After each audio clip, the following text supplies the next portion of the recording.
betul betul betul. Nah, kalau terkait dengan komoditas, kalau aku perhatiin kan ini ya Bro Kevas, harga emas itu makin lama makin turun loh, harga emas dunia udah 1.600-an sekarang. Iya ya, Nah, iya benar-benar. nah apakah harga emiten deh, harga emiten emas itu berarti masih jangan kita kolek dulu gitu, atau udah boleh kita cicil nih pelan-pelan nih? Jujur aja, jujur. Saya Iya. sih nggak suka emiten emas memang dari dulu. Hmm. Karena emas itu Dari majunya dulu ya. kecil dari dulu. Mau harga Iya, tinggi iya, pun iya. juga nggak cuan-cuan amat. Ini, nah Hmm. saya sharing juga ya.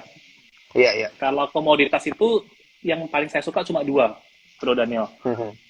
Satu coal, satu lagi Mhm. nikel. Karena Coal nikel, oke. ya CPO pun saya nggak tertarik.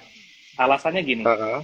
alasannya adalah eh, kalau teman-teman lihat ke laporan keuangannya Inalum, ya Mhm. Inalum ini kan holding pertambangan.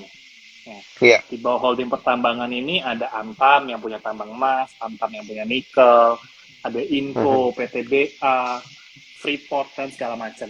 Nah, teman-teman lihat aja Inalum tuh bukan perusahaan TBK, tapi karena pemerintah dia keluarin laporan keuangan. Nah, itu Mhm. teman-teman bisa lihat dari zaman Bahela, ya, dari 10 tahun yang lalu, kalau teman-teman bisa akses, yang paling cuan itu pasti coal sama nikel, Iya. yang paling konsisten gitu. Kalau emas lagi masanya emang banyak gitu, tapi nanti redup lagi bisa minus. Ya bauksit, alumina nggak terlalu menarik Mhm. juga. Copper juga nggak terlalu menarik.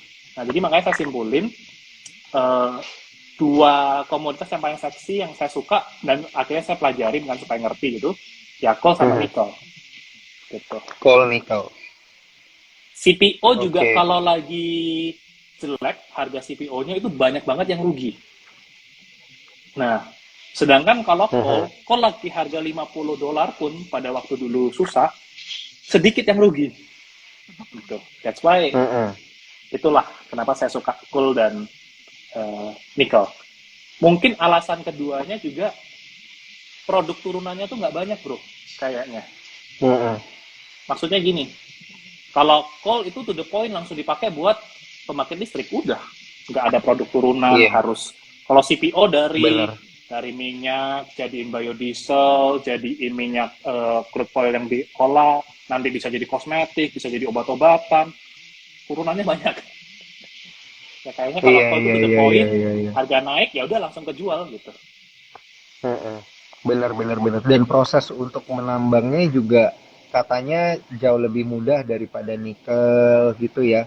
Ya, Katanya ya. sih, katanya nikel kan katanya selain dia ditambang nanti bijinya harus diolah, harus smelter lagi, harus ini itu gitu. Sedangkan Betul, kalau betul. batu bara habis ditambang mau langsung Jual. dipakai, ya udah gitu. Iya, iya. Iya, emang. Iya, iya, benar, Kalau benar, benar, emas benar, benar. bikin pemurnian smelter tadi itu mahal banget investasinya kan.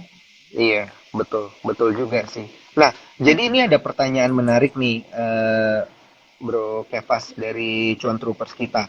Call itu bagus nggak sih untuk jangka menengah nih, katanya 2 sampai 3 tahun lah gitu. uh, Tergantung ya. Ini posisi menentukan keputusan investasi. Saya selalu bilang gitu, ya kan. Iya. Kalau yang belum punya call, menurut saya ya jangan kejar karena harganya udah tinggi-tinggi semua. Kalau yang udah punya, menurut saya jangan buru-buru dijual karena sudah ada beberapa clue misalnya kayak Adaro, PTBA mau bagi dividen jumbo lagi. Itu kan masih banyak sentimen bagus. Harga call juga Mhm. belum belum turun-turun lagi gitu. Jadi ya posisi menentukan keputusan. Kalau belum punya sekali lagi menurut saya emang udah ketinggian. Tapi kalau ada yang punya ya masih Mhm. bisa nikmatin. Either 1 tahun atau 2 tahun Hmm. lagi kita lihat harga call-nya aja sebenarnya. Kalau harga call-nya masih stabil di atas 300 saja, itu udah bagus banget. Iya. Hmm. Sangat-sangat bagus. Oke, oke, Ya oke. 200 pun juga masih bagus sebenarnya. 200 pasti bagus. Iya, iya, iya, bener juga sih. Ini kan sekarang harganya di 400-an ya. Biasanya call itu kan harganya di Maksudnya nggak sampai segitu lah ya, 200 aja nggak nyampe itu kan untuk full harga Dulu biasanya. itu yang saya makanya kalau di stock up itu kita kan suka ngundang beberapa eh, emiten lah gitu. Waktu itu kita pernah ngobrol sama emiten batubara. Dia bilang sebenarnya call price 150 dolar aja mereka udah seneng. Udah Nah, cuan itu makanya kan. gini, udah cuan banget. Mm-mm, mm-mm. Makanya call itu bahkan ketika harga 50 dolar pun masih banyak kok yang Iya, untung iya, iya, gitu. iya, iya. Beda sama CPO, CPO harga turun banyak yang minus perusahaannya. Nah, call Mm-mm, beda, harganya rendah pun masih banyak yang untung gitu. mm-mm. Oke, oke, oke, oke. Nah, ini juga ada pertanyaan follow up question menarik banget dari Cuan Troopers kita. Berlin 4413. Pendukung Cool, ini menarik nggak nih untuk kita perhatikan juga? Emiten perkapalan misalnya kan untuk transport logistiknya Coal itu kan jadinya. Nah, ini menarik nggak nih untuk kita perhatikan ke depannya? Iya, sebenarnya sebenarnya menarik. Sebenarnya menarik sih. Mhm, Karena ya pasti demand makin banyak. Cuma sebenarnya pengaruhnya nggak cuma sekedar langsung oh call naik kemudian eh, emiten kapal naik gitu. Sebenarnya iya. nggak gitu. Ternyata nggak gitu. Karena setelah Mhm, dipelajarin emiten kapal banyak lagi naik kan. Itu sebenarnya iya. karena masalah supply chain bro.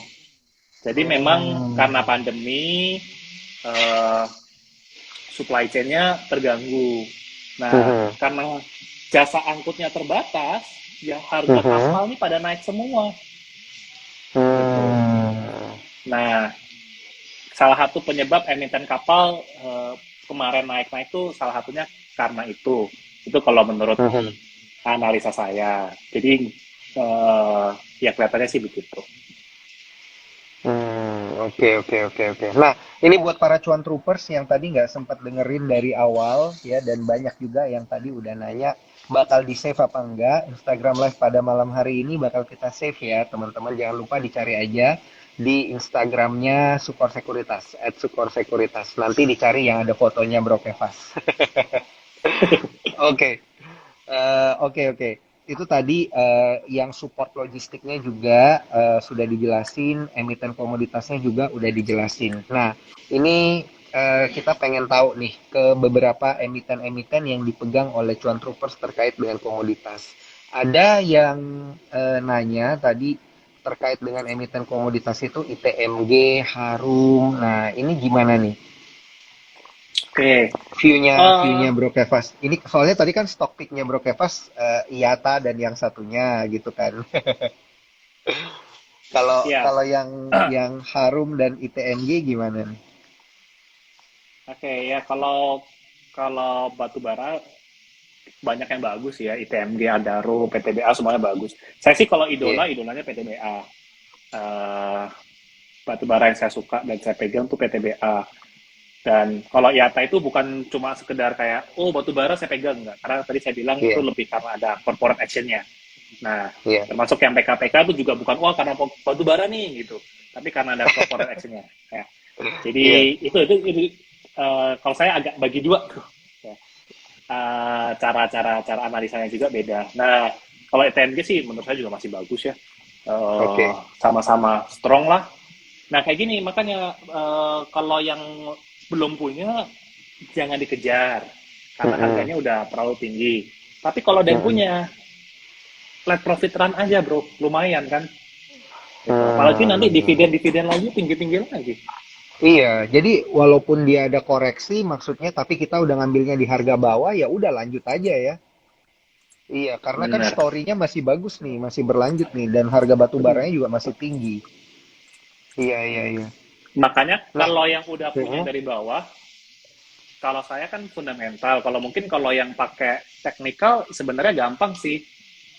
Kadang-kadang mhm, saya pun juga suka lihat sedikit lah. Misalnya tunggu trennya patah aja gitu kan kalau teknikal. mhm. Kalau teknikal tunggu tren patah selama masih uptrend di hold terus aja bro. Gitu. Iya, Nah kalau benar-benar, fundamental ya lebih tunggu sampai story-nya berubah. Kalau sekarang story kalau masih benar. di 400 ya belum berubah lah menurut saya masih Iya. bisa nikmatin. Nah, ini juga perlu diperhatiin ya, trennya udah patah apa belum kan? Kalau udah patah tren ya bolehlah dilepas ya, tapi kalau masih belum patah tren, mantul di support, hajar ya. Harus punya holding power yang kuat lah kalau Iya, bisa. Susah sih memang. iya, Karena kita lihat, iya, wah udah betul. untung nih lumayan kan. Iya. Oke, bro, ini ada nanya Doit nih emitennya yang lagi buyback, melanjutkan aksi buyback sahamnya. Do it sebentar. Saya cek. Saya nggak analisa Iya, do it ya, jadi nggak apal. iya. Ini mumpung kita lagi IG live nih, bro. Jarang-jarang nih kita IG live, jadi kita tanyain aja langsung semuanya. Nanti abis ini sering-sering kok. Oke, siap. Benar. Do it. Ya secara kinerja saya lihat sih masih sangat bagus ya. Setahun ini dia juga omsetnya aja naik 2 kali lipat bro.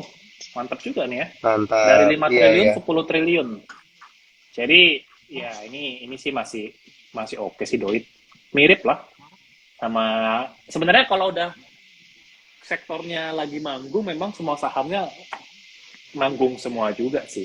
Jadi kadang susah susah juga mau milih, aduh Mm-mm. mau milih siapa ya, PTBA, Adaro, Doit, PSSR, TMG kan banyak sebenarnya yang Iya, batu bara aja tuh. Jadi ya betul. kalau saya tipikalnya invest satu aja deh PTBA gitu. Kalau teman-teman mau bagi-bagi sebenarnya nggak ada Iya. salahnya juga karena satu sektor manggung semua. Iya, iya, iya, iya, iya, iya. Betul. Ini logis sih. Jadi kalau kita lihat dari sisi yang berbeda gitu kan, untuk Doit sendiri ini karena kan memang dia masih terdampak juga dengan ini ya, apa sentimen positif dari batu bara jadi masih bisa lanjut. Nah, kalau Pegas gimana? Ini dari tadi banyak yang nanya loh tentang perusahaan gas gimana, Pegas gimana gitu. Karena kan ini Oke. terkait juga dengan energi kan. Nah ini kalau Pegas mungkin mohon maaf ya, saya bukan orang yang tahu semuanya. Jadi Dari sisi jujur nih teknikal saya pun, nggak. Oh, kalau teknikal ya coba ya kita lihat ya. iya, iya, Saya iya, iya. teknikal bisa lah. Eh, eh, eh. Jujur nih Kita kalau butuh, Pegas bisnisnya saya nggak paham. iya, iya, iya. Kita butuh konfirmasi pergerakan harga aja bro ini. Ini Kalau yang Pegas sih sebenarnya uh. teknikal cakep loh. Mm-mm. Oh ya, Teknikal sih cakep sih. Sekarang lagi mantul di coba trendline coba. supportnya. Uh. Coba Tinggal saya juga sentimen bukan. ISG-nya bagus nggak ya? Nih teman-teman bisa lihat. Oh, Sebenarnya oh ini iya kan juga ya. cukup uptrend ya. Uptrend, iya. Oh iya benar Udah juga ya. lama uptrend. Ya kan? Sekarang kan ini kan Uh. berada di garis trendline. Kalau lihat Uh. technical, skill terbatasan saya nih sih bagus ya. Gitu. Uh. Mantul di Oh ini support, dia mantul di mantul di support. MA 90 juga ke hari ini. Oh, Kalau oke saya oke orang oke oke. orang teknikal ya saya bilang sih ini kan udah tanda-tanda rebound. Kalau mau masuk sekarang ya Mm-mm. cut loss di sini aja di bawah bawah low yang kemarin. Mm-mm. Iya Artinya kan nggak berarti jadi mantul. iya benar benar benar benar. Risk rewardnya masih bisa diterima lah ya ini ya kalau dia koreksi. Betul, betul. Heeh, menarik, menarik. Nah, ini di beberapa menit terakhir saya pengen tanya view IHSG dulu nih, Bro Kevas.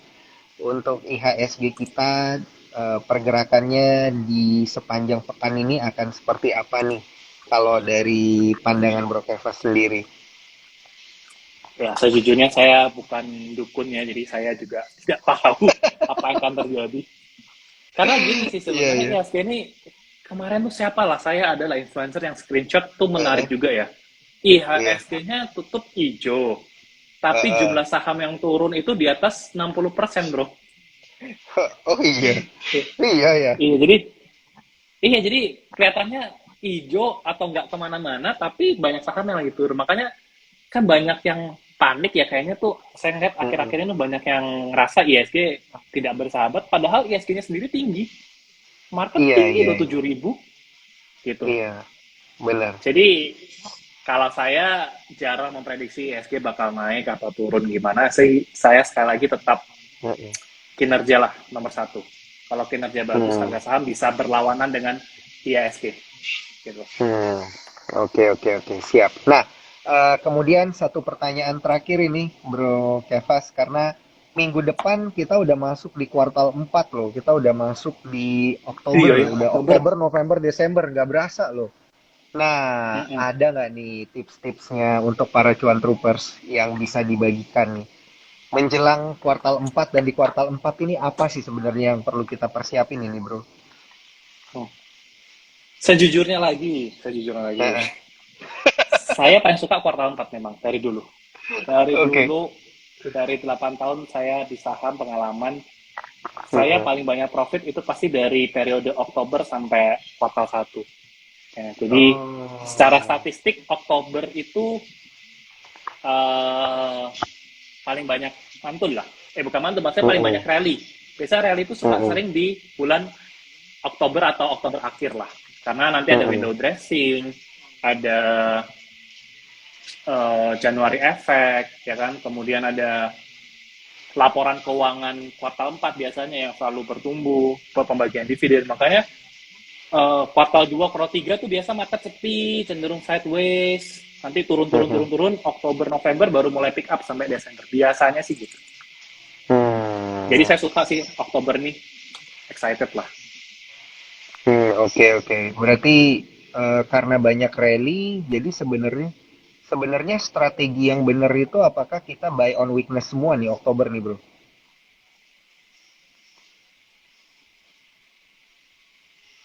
Itu sekali lagi ISG ya. Nah Halo. ini saya pernah bikin YouTube nih. Iya.